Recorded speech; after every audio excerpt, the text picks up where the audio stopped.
Are we going to talk about this young man who collapsed yesterday during the... Well, we don't know much, right? We do know that Dr. Sanjay Gupta was on CNN, and he gave a reason why this young man had this incident. I don't believe that he's actually physically examined this person, so I'm not sure why he came to that conclusion.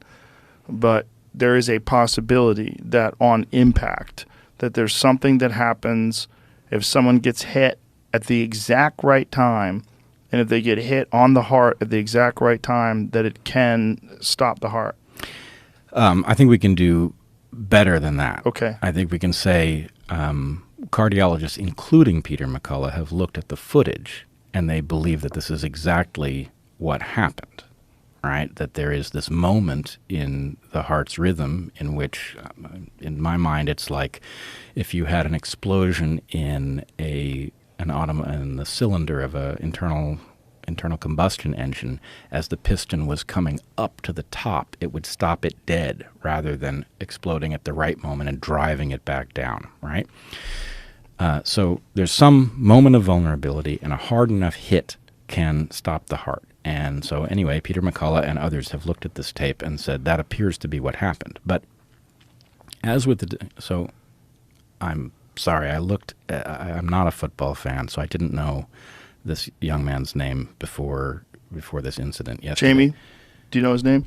Damar Hamlin. Damar Hamlin. So I don't know how well you know him. I looked at him, and I would just say, in having this discussion, I think it's really important. My impression in looking at what evidence there was about him online is that this was an unusually good kid. Not only extremely talented as an athlete, but also just super decent. And the fact that we are talking about it, I don't want to detract from the fact that he's fighting for his life. And that's true, and we should be rooting for him irrespective of what has happened here. This is somebody who deserves to have a long life ahead of him. We don't know. And so it it is possible that someone could get hit in that regard, and it could cause that thing to happen. And it has happened before, particularly with people getting hit in the chest with fastballs, right? Right. But what needs to be done is a proper differential diagnosis in which all of the contributing factors are found. The other thing we can say, in a brief look this morning, I found that nobody has died on a football field in the NFL in 50 years. Now, maybe that's wrong, but that's certainly the evidence I found in a couple of places. This is a very rare event. Now, obviously, he's still alive. So, have people had heart attacks in football games previously?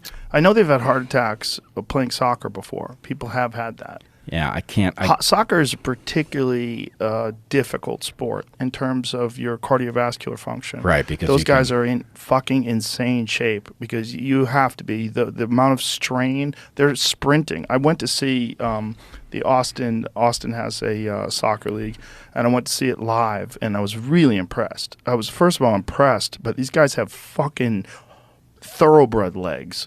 I mean, they are in insane shape. And just the demand, as a person who works out, watching the demand that's required to the body to be able to perform that way, sprinting constantly.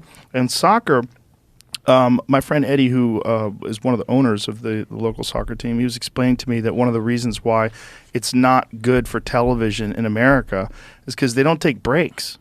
Right. They don't. It's not like, you have a stop. We'll be right back with, first down, and we'll be back with commercials, and you can, Pizza Hut and all that shit.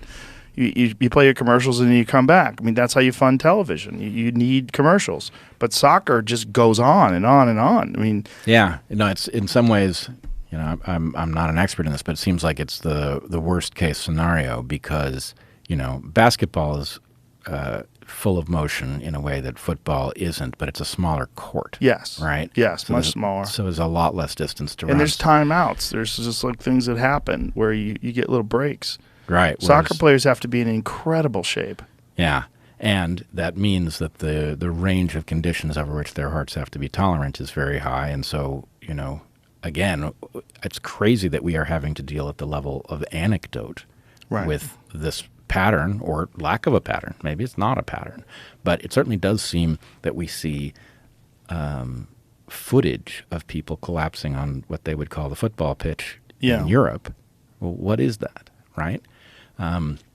So in any case, I worry that in cases in the last couple years where somebody has famously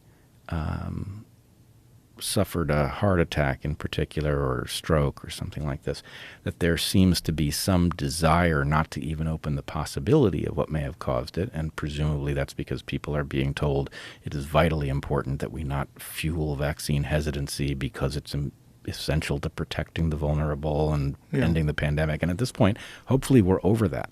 Hopefully the point is actually, you know what? We need to know what the risk-benefit analysis is for a person taking this. Right? It's essential that we find out. Yeah. It's crazy that this is where you have this discussion. Right. You know? Absolutely. This is the wrong way to do it. But the problem is, you know what you really need? A university, you know, and preferably dozens of them studying questions like this. They know how to do it. From the jump. Right. From the jump. Being on it objectively from the jump, analyzing all the data and analyzing it without bias at all.